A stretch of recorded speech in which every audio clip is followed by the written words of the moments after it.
This is part two. Remember the change in my voice. Oh, my anguish, I writhe in pain. Oh, the agony of my heart pounds within me. I cannot keep silent, for I have heard the sound of the trumpet. I have heard the battle cry.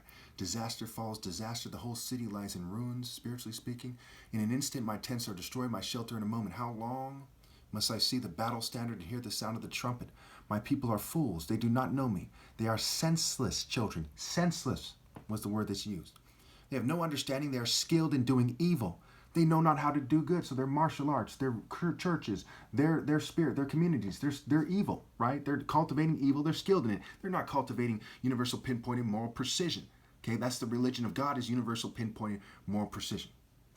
I looked at the earth and it was formless and empty, and at the heavens, and their light was gone, right? So there's a new heaven and a new earth being forged, right? This earth and the sky has lost its value because the righteous are taken away to be spared from evil, like it says in Isaiah 57.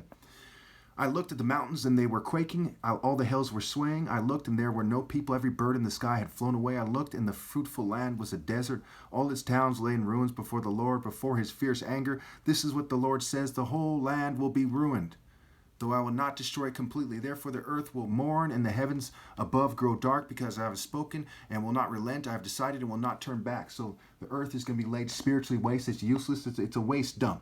Okay, but there's still going to be, people in the flesh and so on and so forth. They just have no worthwhile soul, and they'll be cut off from God and so on and so forth.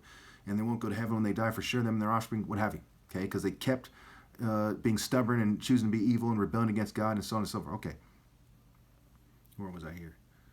I looked at the mountains and they were quaking, and all the hills were swaying. I looked and there were no people. Every bird in the sky had flown away, right? Because the body without the spirit is dead, and just like faith without works is dead. Okay. I looked and the fruitful land was a desert. All the towns lay in ruins before the Lord, before his fierce anger. This is what the Lord says: the whole land will be ruined, though I will not destroy it completely. Therefore the earth will mourn and the heavens above grow dark, because I have spoken and will not relent. I have decided and will not turn back. At the sound of horsemen and archers, every town takes to flight. Some go into the thickets and climb up among rocks. All the towns deserted, and no one lives in them. What are you doing, you devastated one? Why dress yourself in scarlet and put on jewels of gold? Why highlight your eyes with makeup? You adorn yourself in vain. Your lovers despise you. They want to kill you. Again, this refers to Proverbs 31 and Revelation 18. It's referring to Babylon, that's supposed to be a noble wife, but she's merged with all the nations and all the people of the world. So he's saying to the spirit of the people, which is the Babylonian spirit at this point, and he's saying, why are you dressed in scarlet, which refers to certain things, spiritually speaking. They're dressed in a way that says that they think that they're righteous and special and important. Okay? And he says all the people want to kill each other, and that's what they're doing to a large degree, and so on and so forth.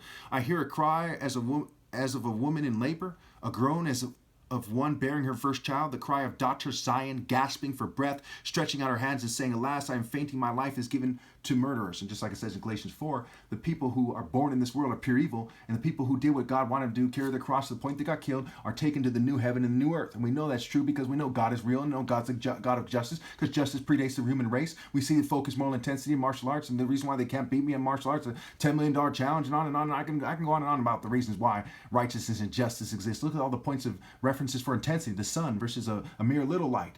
Look at what happens when you get really angry for the right reason, or closer to the right reason versus for the wrong reason. And we see the mental clarity, we see the precision, we see the course, we see the highest intention and highest cause and divine intention, prioritization and sound judgment and discipline. We see the principles that make it clear that God is real and that God would never forsake the righteous. Thank you.